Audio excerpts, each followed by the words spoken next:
Buenas a todos, bienvenidos una vez más a una nueva edición de Eurasia 1945. Soy Rubén y hoy vamos a hablar de la mayor victoria a campo abierto conseguida por el ejército británico durante la Guerra de Independencia de los Estados Unidos, y sí, es una batalla que sale en una escena al principio más o menos de la película El Patriota de Mel Gibson y del director Roland Emmerich, y me refiero a la batalla de Camden de 1780.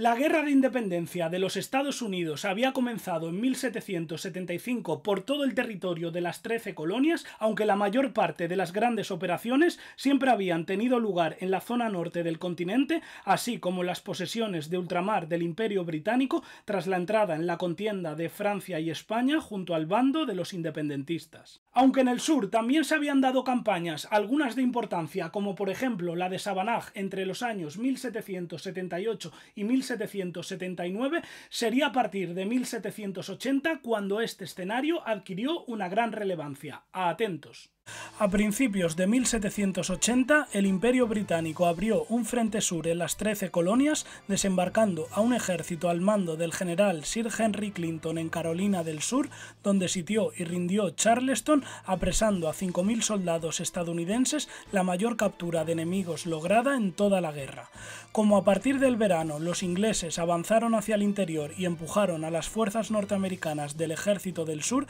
enseguida el comandante George Washington envió a resolver la crisis a uno de sus generales favoritos, Horatio Gates, considerado un héroe de la causa revolucionaria tras haber vencido a los británicos en 1777 durante la batalla de Saratoga. Lamentablemente en esta ocasión Gates cometió el error de salir en búsqueda del enemigo demasiado pronto en lugar de esperar a la milicia continental y reforzarse, movilizando para ello a 3.700 soldados y milicianos del Ejército del Sur que pasaron a la ofensiva en julio. En un inicio, los estadounidenses cosecharon éxitos en la reconquista de Carolina del Sur, pero siempre contra las fuerzas lealistas compuestas por militares autóctonos de las 13 colonias, los cuales eran partidarios de seguir formando parte de Inglaterra, tal y como sucedió cuando les arrebataron el fuerte Hanging Rock o infligieron 320 bajas a la Legión Británica durante una escaramuza en la plantación Williamson. Sin embargo, los ingleses, ahora liderados por un nuevo comandante, el general Charles Cornwallis, también aprovecharon ese mes y la mitad de agosto para reforzarse, especialmente con las fuerzas lealistas que se habían dispersado por el territorio y poco a poco se fueron uniendo al grueso principal a las afueras de Camden, donde se concentraron algo más de 2.100 efectivos, sumando 1.100 ingleses, 425 lealistas, 303 irlandeses y 254 escoceses.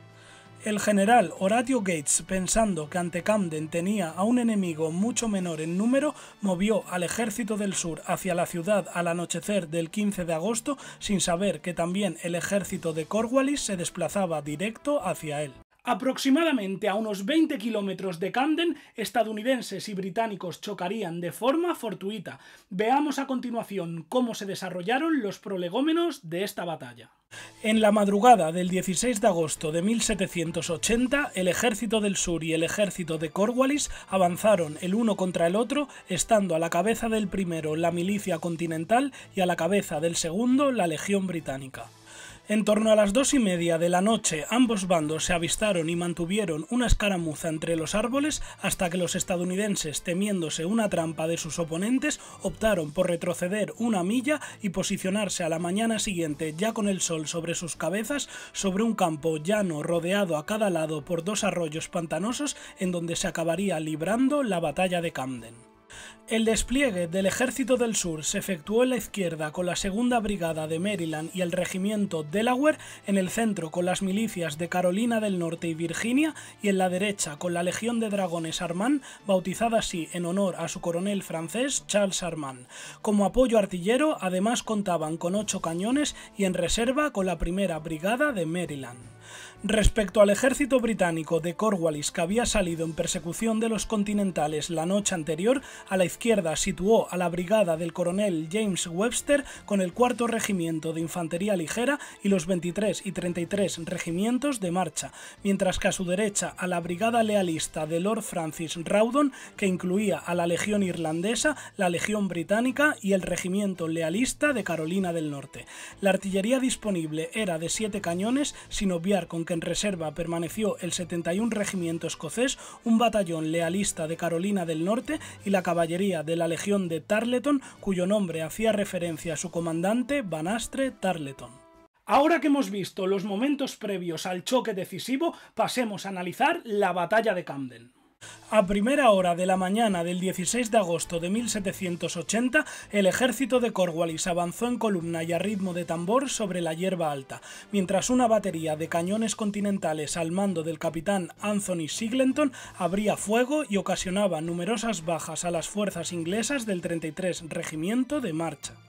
Justo cuando las tropas británicas se terminaron de desplegar en línea, el general Horatio Gates cometió el gravísimo error de avanzar con el centro de su formación con las milicias de Carolina del Norte y Virginia, ambas conformadas por fuerzas irregulares con escasa o nula experiencia, mientras que en lugar de mover al mismo tiempo a sus tropas veteranas de la Segunda Brigada de Maryland, de manera sorprendente decidió dejarlas inmóviles en su flanco izquierdo.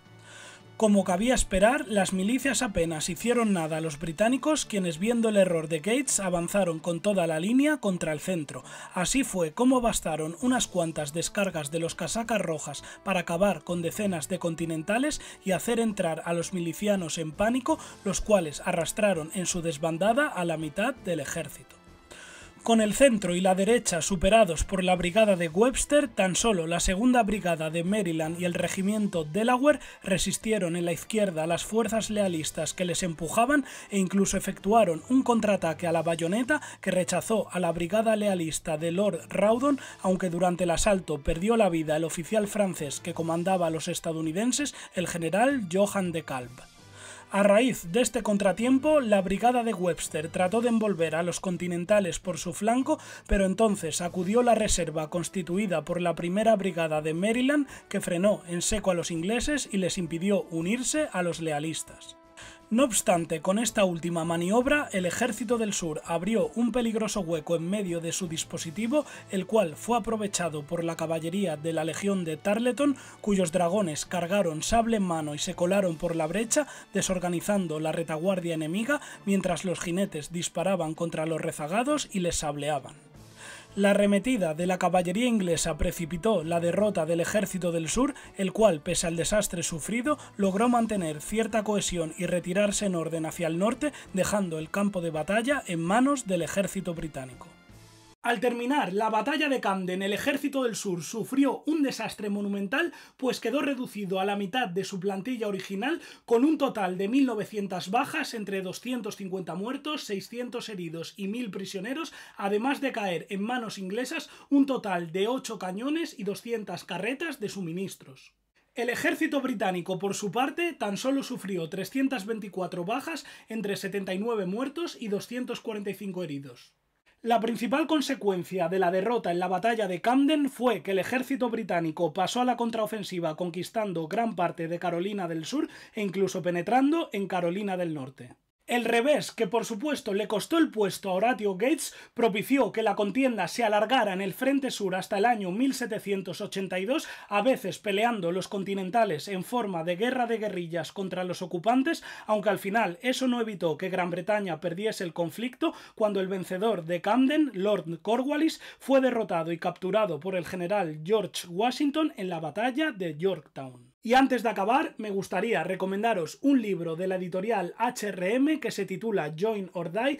la guerra de independencia de los Estados Unidos 1775-1783, con el autor José Antonio López Fernández, que por cierto tuvimos aquí en el canal hablando de su otro libro que trata sobre la guerra de los 7 años. Pues bueno, decir que esta obra aborda todas las batallas de la guerra de independencia, tanto las que se libraron en América como en el exterior. Recomendadísimo. Y hasta aquí el programa de hoy, que espero que os haya gustado y hayáis aprendido mucho. Recordaros que tengo Patreon para todos aquellos que me queráis apoyar y sobre todo agradecer su enorme y generoso esfuerzo a todos mis mecenas. Muchas gracias. Y dicho esto, pues lo de siempre, invitaros a suscribiros a este canal, a darle a like, a dejar vuestro comentario en la caja, a compartir el vídeo y sobre todo a visitar mi página web de la Segunda Guerra Mundial, www.eurasia1945.com. Adiós.